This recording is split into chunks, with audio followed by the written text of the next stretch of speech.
Hi friends, आप लोगों का स्वागत है हमारे इस नए वीडियो में, जिसमें हम जो है सो तरंग गति के बारे में जितने क्वेश्चन हैं तरंग के ऊपर वो सारे क्वेश्चन हम देखने वाले हैं, जो हमारा फिजिक्स का चैप्टर है। तो चलिए शुरू करते हैं। तो राष्ट्रीय दृष्टि उपकरण में प्रयोग में की जाने वाली तरंगें कौन सी है? तो अवरक्त तरंगें हैं। कौन सी तरंगें हैं राष्ट्रीय दृष्टि उपकरण में प्रयोग की जाने वाली तरंगें कौन सी है? तो अवरक्त तरंगें हैं। इसका आंसर क्या हो जाएगा? अवरक्त तरंग हो जाएगा राष्ट्रीय दृष्टि उपकरण में प्रयोग की जाने वाली तरंगें। सेकेंड नंबर है, दृश्य प्रकाश का तरंग दैर्घ्य कितना होता है? तो 390 से 750 नैनोमीटर के मध्य होता है। दृश्य प्रकाश का दैर्घ्य कितना होता है? 390 से 750 नैनोमीटर के मध्य। आंतों से संबंधित रोगों का निदान में कौन सा किरणें का प्रयोग किया जाता है? तो एक्स किरणों का।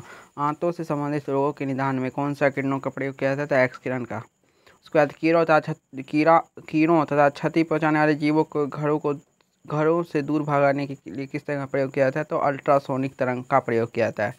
समीप आती हुई रेलगाड़ी की सीटी की आवृत्ति या तीक्ष्णता बढ़ती जाती है, ऐसी किस कारण का होता है? तो डॉपलर प्रभाव के कारण आवृत्ति या तीक्ष्णता जो है सो समीप आती हुई रेलगाड़ी की सीटी की जो है सो आवृत्ति या तीक्ष्णता बढ़ती जाती है, तो डॉपलर प्रभाव के कारण। नेक्स्ट है, क्रिस्टल की संरचना का ज्ञात करने के लिए किन किरणों का प्रयोग किया जाता है? क्रिस्टल की संरचना ज्ञात करने के लिए एक्स किरणों का प्रयोग किया जाता है। नेक्स्ट है, दीर्घ रेडियो तरंगे वायुमंडल की किस परत से परावर्तित होती है? तो आयन मंडल से दीर्घ रेडियो तरंगे जो है सो परावर्तित हो जाती है। दीर्घ रेडियो तरंगे आयन मंडल से ही परावर्तित हो जाती है।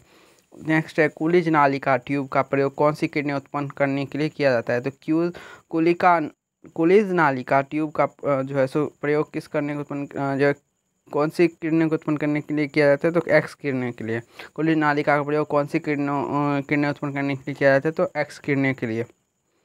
नेक्स्ट है, कोबाल्ट 60 समानता विकिरण चिकित्सा में क्यों प्रयुक्त होता है? तो गामा किरणों के उत्सर्जन के कारण जो है सो कोबाल्ट 60 समानता विकिरण चिकित्सा में प्रयोग किए जाते हैं। नेक्स्ट हमारा अनुप्रस्थ तरंगे के उदाहरण और अनुदैर्घ्य तरंगों के उदाहरण। तो नेक्स्ट देखिए, अनुप्रस्थ तरंगे प्रकाश के तरंगे होते हैं, अनुप्रस्थ होते हैं, जिनमें जो कोई किसी माध्यम की आवश्यकता नहीं होती है। भूकंपीय तरंगों के तरंग, डोरी युक्त यंत्रों के उत्पन्न तरंग, सितार, गिटार, अबीना जो अनुप्रस्थ तरंग होते हैं। स्थिर जल में पत्थर फेंकने का उत्पन्न अनुप्रस्थ तरंग होते हैं। अनुदैर्घ्य तरंग का उदाहरण ध्वनि तरंगे अनुदैर्घ्य होते हैं, जिसमें माध्यम की आवश्यकता होती है। भूकंपीय तरंगे में पी तरंगे, सर्पिलाकार स्प्रिंग में उत्पन्न तरंगे, अल्ट्रासाउंड तरंगे अनुदैर्घ्य तरंगे के उदाहरण हैं। एक रडार शत्रु के वायुयान की उपस्थिति का पता लगाने में कौन सी किरणों का प्रयोग किया जाता है? तो रेडियो तरंगों का।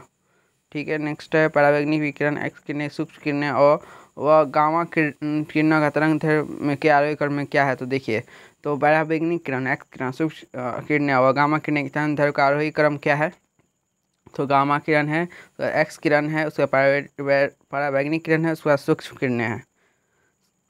उसके बाद हमारा नेक्स्ट है, बंद चूल्हे ओवन में किसका प्रयोग किया जाता है? तो बंद चूल्हे ओवन में जो है ना सो सूक्ष्म तरंगों माइक्रोवेव जो है सो का यूज़ किया जाता है बंद चूल्हे ओवन में, जो सूक्ष्म तरंगों का। नेक्स्ट है, सुदूर संवेदी युक्ति नियंत्रण में एक अंतर्निर्मित स्रोत क्या है? तो अवरक्त किरणें हैं सुदूर संवेदी युक्ति में। रिमोट कंट्रोल डिवाइस में जो है अवरक्त किरण एक अंतर्निहित स्रोत है। सेकेंड है, दो उत्तरोत्तर श्रृंग अथवा दो उत्तरोत्तर गर्त के बीच की दूरी क्या कहते हैं? तरंग दैर्घ्य कहते हैं। दो उत्तरोत्तर श्रृंग और दो उत्तरोत्तर गर्त के बीच की दूरी को तरंग दैर्घ्य कहते हैं। उसके बाद है, नेक्स्ट देखिए, यहाँ पे एक टेबल बना हुआ है, जिसमें जो है सो प्रमुख विद्युत चुम्बकीय तरंग दिए हुए हैं। उसमें पहला जो है सो विद्युत चुम्बकीय तरंग है जो गामा किरणें हैं। इनके जो है खोजकर्ता जो थे पॉल विलार्ड थे। इसका तरंग दैर्घ्य प्रयास होता है 10⁻⁻14 मीटर से 10⁻⁻10 मीटर होता है। आवर्ती प्रयास है इसका 10⁻20 से 10⁻18। उपयोग जो होता है सो नाभिकीय अभिक्रिया तथा कृत्रिम रेडियो सक्रियता में किया जाता है। नेक्स्ट है, एक्स किरणें, WC जॉन ने इसके खोज करता है। तरंग प्रयास 10⁻10 मीटर से 10⁻8 मीटर। आवृत्ति प्रयास है 10⁻18 से 10⁻16। चिकित्सा मध्य क्षेत्र में किया जाता है। परावैंगनिक किरण है, जोहान रिटर इसके खोज करता है, जो 10⁻8 मीटर से 10 के पावर जो है -7 मीटर तक है, जो ये 10⁻16 से 14 मीटर आवृत्ति प्रयास है। सिकाई करने में, प्रकाश विद्युत प्रभाव उत्पन्न करने में और जीवाणुओं को नष्ट करने में। नेक्स्ट है, दृश्य किरणें विकिरण, विजुअल जो है इसका रेडिएशन जो है सो न्यूटन इसके खोज करता है। इसके जो तरंग दैर्घ्य प्रयास है 3.9 का 10⁻7 -7 मीटर से 7.8 से 10⁻7 मीटर तक। आवर्ती परास है 10⁻14 से 10⁻12 मीटर जो है सो है इसकी। इनकी उपस्थिति में वस्तुएं दिखाई देती है जो किसकी दिश विकिरण के जो है किरणों की उपस्थिति में जो कोई उपस्थिति वस्तुएं दिखाई देती है इनकी उपस्थिति से। इसकी खोज न्यूटन ने किया था। अवरक्त किरणें जो है यहाँ पे हमारा जो है सो इसका खोज विलियम हार्सेल ने किया था। 7.8 गुने 10⁻7 से 10⁻3 मीटर होता है इसका तरंग है। परास आवर्ती परास है 10⁻12 से 10⁻10।